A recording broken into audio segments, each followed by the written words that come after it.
এই মুহূৰ্তত এক ভয়ংকৰ পৰিস্থিতিৰ সৃষ্টি হৈছে শ্ৰীভূমি জিলাত কিয়নো নেৰাণৰ পৰা বৰষুণে কিন্তু পানীৰ স্তৰ এই পানীৰ স্তৰ বৃদ্ধি কৰিছে আৰু লংগাই নৈৰ পানীয়ে এই মুহূৰ্তত বুঢ়াই পেলাইছে বিভিন্ন অঞ্চল আৰু এই মুহূৰ্তত আমি গান্ধাইমুখ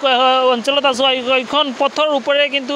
বাগৰিছে পানী আৰু আপোনালোকক আমি দেখুৱাইছোঁ ND24 দৰ্শকক আমি দেখুৱাইছোঁ কেনেকৈ পথৰ ওপৰেৰে বাগৰি গৈছে পানী আৰু একেবাৰে ডুব গৈছে এইখন যিখন অঞ্চল আছে এইখন অঞ্চল আৰু এইখন অঞ্চলেৰে বহু যান-বাহন কিন্তু তেওঁলোকে যাবলৈ বিভিন্ন অসুবিধাৰ সন্মুখীন হ'ব লগা হৈছে কিয়নো একেবাৰে পথৰ ওপৰে বাগৰি গৈছে পানী আৰু ND24 দৰ্শকক আমি দেখুৱাইছোঁ শ্ৰীভূমি জিলাৰ যি দৃশ্য এক ভয়ংকৰ দৃশ্য এই মুহূৰ্তত আপোনালোকক আমি দেখুৱাইছোঁ এক ভয়ংকৰ দৃশ্য ক'বলৈ পাৰিব যেন এই মুহূৰ্তত শ্ৰীভূমি জিলাৰ যিখন লংগাই নৈ আছে এই লংগাই নৈৰ পানী কিন্তু সোমাই পৰিছে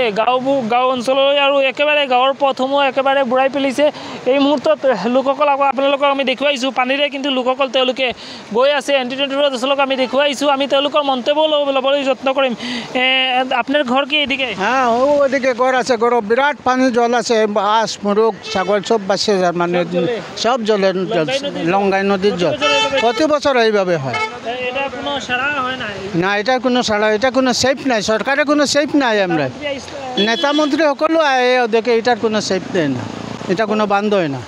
এরকম সরে প্রত্যেকটা বছর আমরা এই বিভ্রান্ত এই জল নদীর অবস্থায় এই যখন মেইন রোড ডুবাই গড় বালি ডুবাই এইগুলো রাস্তা গ্রাম ডুবাই গরু ছাগল হয় আপোনালোকক আমি দেখুৱাইছোঁ ND24 দৰ্শক এইগৰাকী যিগৰাকী খুৰা আছে এইগৰাকী খুৰাই আমাৰ আগত ND24 আগত তেওঁলোকে মন্তব্য আগবঢ়াইছে যেন তেওঁলোকৰ ঘৰবোৰ সকলো কিন্তু একেবাৰে পানীৰ তলত বুৰ গৈছে আৰু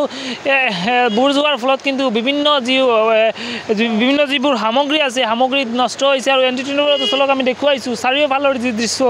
এক ভয় লগা দৃশ্য এক ভয়ংকৰ দৃশ্য ND24 দৰ্শক আমি দেখুৱাইছোঁ কেনেকৈ লংগাই নৈৰ বাঢ়নি পানীয়ে একেবাৰে বুঢ়াই পেলাইছে এইখন যিখন পথ আছে এইখন পথ আৰু এনেদৰেই জমৰ যতনা ভুগিব লগা হৈছে এইখন যিখন অঞ্চলৰ ৰাইজসকল আছে ৰাইজে আৰু তেওঁলোকে এনেদৰে জমৰ যতনা ভোগ কৰি তেওঁলোকে যাব লগা হৈছে এইখন পথেৰে আৰু ND24 দৰ্শক আমি দেখুৱালোঁ এয়া হৈছে শ্ৰীভূমিৰ দৃশ্য এই মুহূৰ্তত শ্ৰীভূমিৰ যি ভয়ংকৰ এক ভয় লগা দৃশ্য এই ভয় লগা দৃশ্য কেৱল মাত্ৰ আপোনালোকে দেখি পাইছে ND24 এই মুহূৰ্তত গ্ৰাউণ্ড জিৰ' ৰিপৰ্টৰ বাবে এইবোৰ ঠাইত আহি উপস্থিত হৈছে আৰু আপোনালোকক আমি দেখুৱালোঁ কেনেকৈ যি পানী এই পানী পথৰ ওপৰেৰে কিন্তু বাগৰি গৈছে পানী আৰু একেবাৰে জলমগ্ন হৈ পৰিছে বিস্তীৰ্ণ অঞ্চল এখাদু পৰ্যন্ত পানী বিভিন্ন লোকৰ ঘৰলৈ সোমাইছে পানী বিভিন্ন বিদ্যালয়লৈ ঠিক আছে আমি ধন্যবাদ জ্ঞাপন কৰিছোঁ ৰহন মালাকাৰক আৰু সেয়া আছিল শ্ৰীভূমিৰ আজিৰ দিনটোৰ পৰিৱেশ